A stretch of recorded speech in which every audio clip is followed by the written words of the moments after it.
So you're thinking of buying your first house in 2021 but just doesn't know how it works. Hey, my name is Michelle, and in this video I will be sharing with you the 10 steps of the home buying process in Malaysia. Step number 1 is to work out your budget. Buying a house is a major commitment.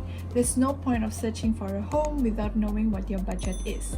There's a few tools online which could help you set out your budget, such as Property Guru, Loan Pre-Approval, or the Home Loan Calculator, and I will leave a link below so you could check it out later. It's also important to set out a budget because you need to take a few things into considerations, such as the down payment, which is usually 10% of the property price, stamp duties, legal fees, mortgage insurances, and many more. And step number 2 is finding your new property. Here comes the exciting part, searching for your dream home. Thousands of new homes out there with great potential for you to search through, whether it is bungalow or condominium. But you need to know what to consider when it comes to finding it, especially the location. Is it a prime area? How accessible is it to your workplace, amenities, and many more? And not only that, if you're purchasing a new project, you may want to know who the developer is. What's their reputation like?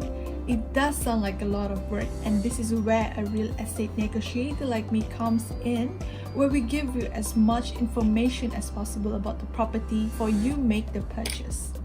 Step number 3 is comparing the costs. So now you found the property you like. Do you purchase it? The answer is no. Make comparison of the properties of the same price and understand whether you are overpaying on a property or not.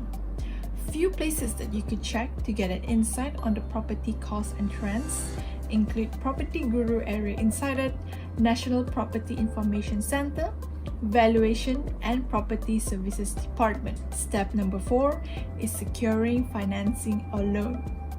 This is the time where you go to a bank and apply for a loan or financing. 2 things to note when it comes to applying for a home loan. First, all banks will rely on your CCRIS report and the CITO score to assess your suitability for a loan. Second is calculating your debt service ratio or DSR, where banks can determine whether or not you're able to repay your loan that you're applying for.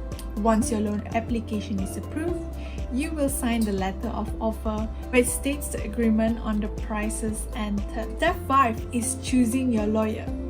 While you're thinking that you don't need a lawyer, let me tell you that you do need a lawyer. Lawyers are the master of finer details, and when it comes to an investment like property, you want to make sure that all the finer details are accurate as possible. There are many ways to choose a real estate lawyer, such as referral from friends and family who may already own their own lawyer, or you could do research online and review their experiences. Do make sure that they are registered with the Malaysian bar and their prices are within your budget. Step 6 is obtaining the letter of intent to purchase. This letter of intent to purchase is a document which states your intentions to purchase a particular property. With this document, you usually need an earnest deposit, which is between 2 to 3% of the total cost of the property and will count towards the 10% of the down payment requirements. Here comes the next step. Step 7 is the signing of the Sales and Purchase Agreement or SPA. Yay, you're done choosing your dream home. You have sorted your financing. And now it's time to sign the Sales and Purchase Agreement. SPA is a legal document which sets out all the full terms and conditions of your purchase, and this is when you need a lawyer. You need to make sure you have a legal professional to go over the details with you. Step 8 is signing of the loan agreement or MOT or Memorandum of Transfer. Loan agreement is between you and the bank, which sets out the terms and conditions of your loan, such as how long is the tenure, percentage of interest. At the same time, you also need to sign the Memorandum of Transfer, MOT. This is a legal document which transfers ownership of the properties either to an individual title or strata title. Step 9 is where the big money hit, paying fees and costs. Time to say goodbye to all your hard-earned cash. Once the SPA is signed, you will need to pay the remaining of the 10% down payment. So if you pay 2% of the earnest deposit, you have to pay the remaining 8%. During this time, you also have to pay all the relevant stamping and legal fees required. 10. Ding ding ding. Receiving your keys.